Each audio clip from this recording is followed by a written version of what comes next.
Short answer, yes. I think it depends to which extent. So there's definitely tools in the market where if you get high volumes of applications, where AI is helping to filter them out. There's tools out there where we would record an interview. So I would probably not even be there myself, but you, Caroline, would have 5-10 questions to answer. They're pre-recorded questions where I record them and you answer them. And then there's an AI tool who would analyze your answers and compare them to the other 50 people. And then they would decide which ones they feel is the best 5 or 10 people that I should look at personally as a recruiter, because I can't obviously interview 50 or 100 people. There is definitely more use in it, but I think recruiting is still also, as much as science, is also an art. So there's also the personal touch. People shouldn't feel like they're just becoming part of a machine, but I think AI is helping probably recruiters to get to the suitable candidates quicker, because often if you have hundreds of applications, it can be very frustrating for candidates if they think they're the perfect candidate for the job, if the recruiter is not getting back to them. So AI can also help recruiters to get to the right candidates quicker. So it's actually positive as well, I think, for a candidate.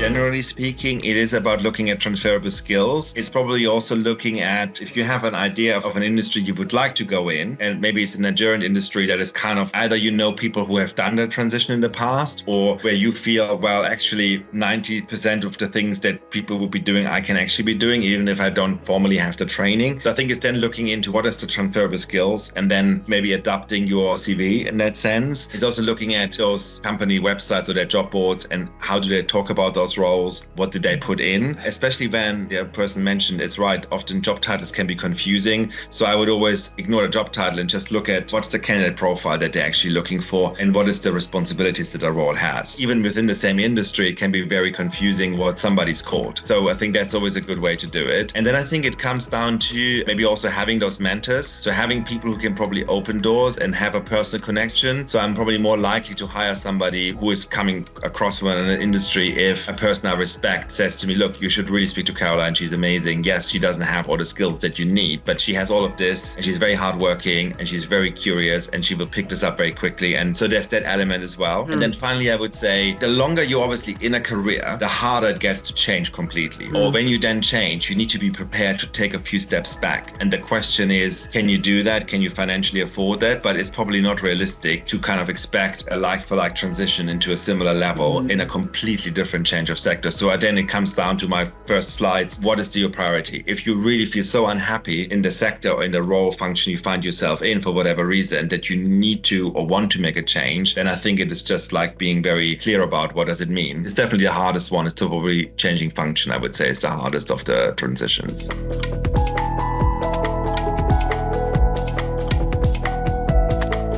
For example, you can join employee resource groups in an organization, right? And that gives you actually access to more senior people or people from different levels. I think also nowadays, when you think about externally, even if you have limited experience because you are like at the early stage of your career, there's still stuff you can contribute. So there's still things you could post about, for example, externally on social media, on LinkedIn, etc. So I think that's important as well. The other thing, again, it depends on your organization, but there's obviously also in many companies now reverse mentoring as well, where actually they're looking for junior members of staff, mentoring more experienced or senior members of staff on certain trends like AI or digital or the consumer base, etc. So there's also ways in getting involved in that. So I think there is different opportunities even when you're not as far advanced in your career.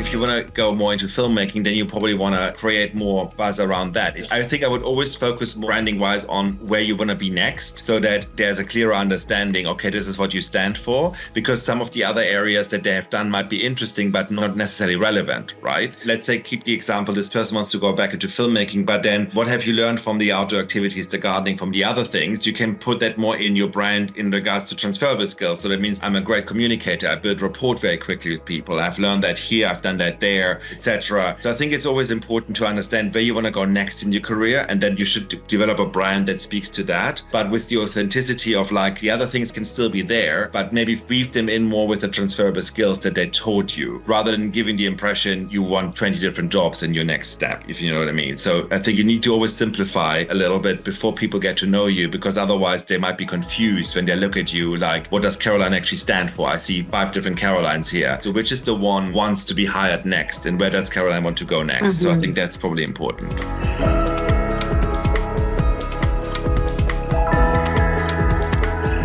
think if you don't challenge yourself or push yourself, you're probably not going to fail, right? So failure is also sometimes because you push yourself and you try something, and sometimes it works and sometimes it doesn't. So I don't think it's necessarily something negative. I think failure also shows that you try. And for me, it's always like, it's okay to make a mistake, but then you have to learn from it. That was always my philosophy. For an interview process, for example, when I interviewed myself and I didn't get the job or I didn't get what I wanted, as long as I felt myself, I'd done everything I could, then I was okay with that. Because I always say to candidates, you need to focus on your own lane. There's no point in an interview process to worry too much about left or right. It's like when you're in a competition, you run as fast as you can those 100 meters. If somebody else is faster, fair game, then they're faster. But if you gave everything you could, then that's the best you could have done on that day or in that specific situation. So I always find it interesting when I have candidates in processes and they ask me, so how many more do they interview? It doesn't really matter, actually. They could interview 5 more people or 500 more people. It doesn't change that if you present yourself in the best possible way, then you'll have a fair shot on the role. And if there's 5 or 10 more people, it doesn't really change that. So it's all about like focusing on your own game, giving your all, doing the best preparation you can. And then I think if you did fail, always ask for feedback. Especially when you had an in-person interview, you should understand from the hiring manager what was missing. They should be able to articulate that to you, and then you can learn from that.